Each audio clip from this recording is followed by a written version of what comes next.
Says I'm live. Been a minute since I did this live, but here we are. Let's see here. Hi there, and welcome to This Day in History for November 28th. November 28th is the 332nd day of the year in the Gregorian calendar, 333rd in leap years, with 33 days remaining to the end of the year.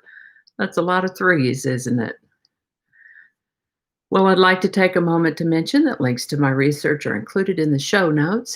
I ask you to go ahead and click that like button. Consider subscribing if you haven't already, and feel free to share this video with others. You can do that with the link in your email, messaging, or social media.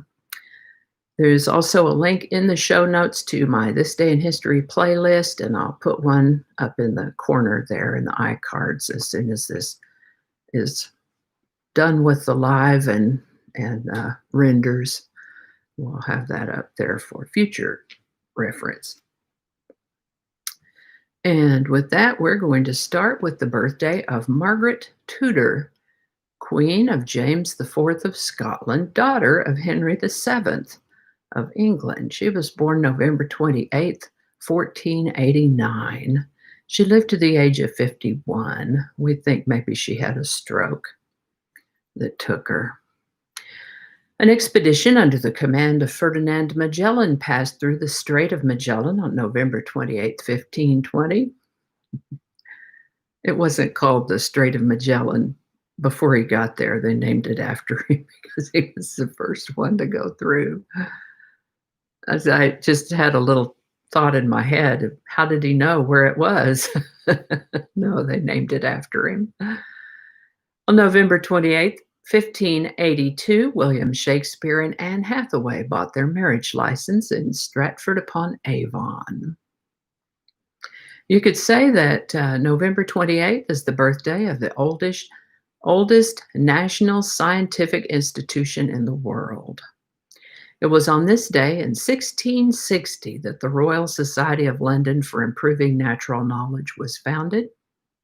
It's more commonly known as the Royal Society. This is the birthday of English artist and poet William Blake, born November 28, 1757. He was an unusual character during his life. He described visions, for example. He wrote a poem called "And Did Those Feet in Ancient Time," now known as the hymn Jerusalem, with which I am familiar because of the 70s band Emerson, Lake and Palmer. It does make a beautiful song. I found a link to that and have placed it in the show notes for you. A fellow named John Leamy was a merchant who lived in the 17 and 1800s. He pioneered trade with Spanish colonies in the Americas. We mention him today because he began trading with modern-day Uruguay when his ship arrived there on November 28, 1798. The Times of London became the first newspaper to be produced on a steam-powered printing press on November 28, 1814. November 28th is Panama's Independence Day. They separated from Spain on November 28, 1821. Also Hawaiian Independence Day. The Kingdom of Hawaii was officially recognized by the United Kingdom and France as an independent nation on November 28, 1843. Women voted for the first time in New Zealand on November 28, 1893. The first American automobile race took place on November 28, 1895. They ran from Chicago's Jackson Park to Evanston, Illinois. Frank Duryea was the winner of this race, completing the course in about 10 hours. And yet more national independence. Albania declared its independence from the Ottoman Empire on November 28, 1912. During World War I, the New York Stock Exchange closed in July of 1914. They reopened for bond trading on November 28, 1914. The Grand Ole Opry began broadcasting in Nashville, Tennessee on November 28, 1925 as the WSM Barn Dance. Those would have been radio days.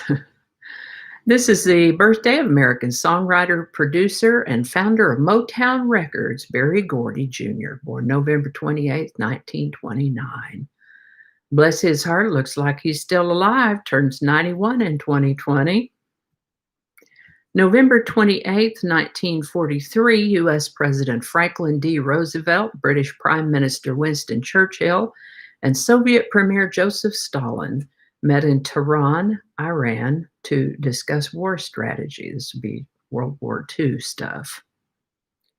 This is the birthday of Sharon Epatha Merkerson, born November 28, 1952. For some reason, she doesn't use her first name, just her initial, S. Epatha Merkerson. She's an actress, perhaps best known for playing Lieutenant Van Buren on Law & Order from 1993 to 2010. Ms. Merkerson turns 68 in 2020. Mauritania became independent of France on November 28, 1960.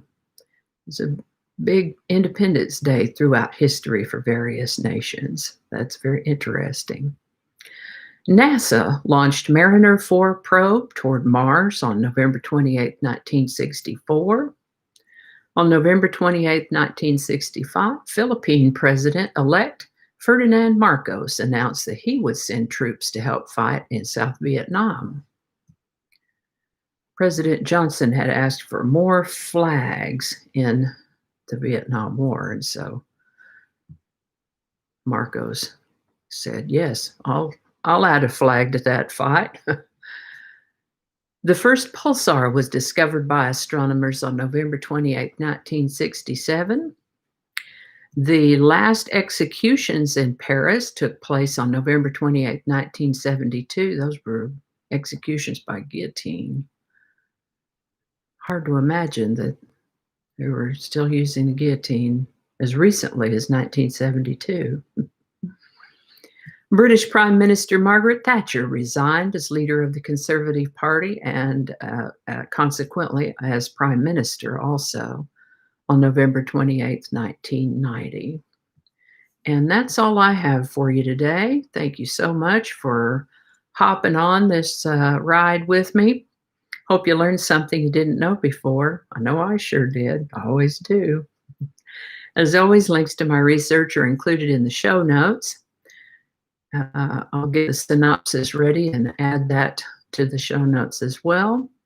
And remember that if you enjoy this series, you can check out the playlist that contains all of these videos that I've ever done. That'll be in the show notes there. Thank you so much for watching. Be sure and give it a like if you enjoyed this. Consider subscribing if you haven't already. Feel free to share this video with others. That helps the channel grow, of course. Thanks again, and I'll see you next time. And now we look for the thank you very much button. I hope you can hear me okay. And we'll click that little button there and there.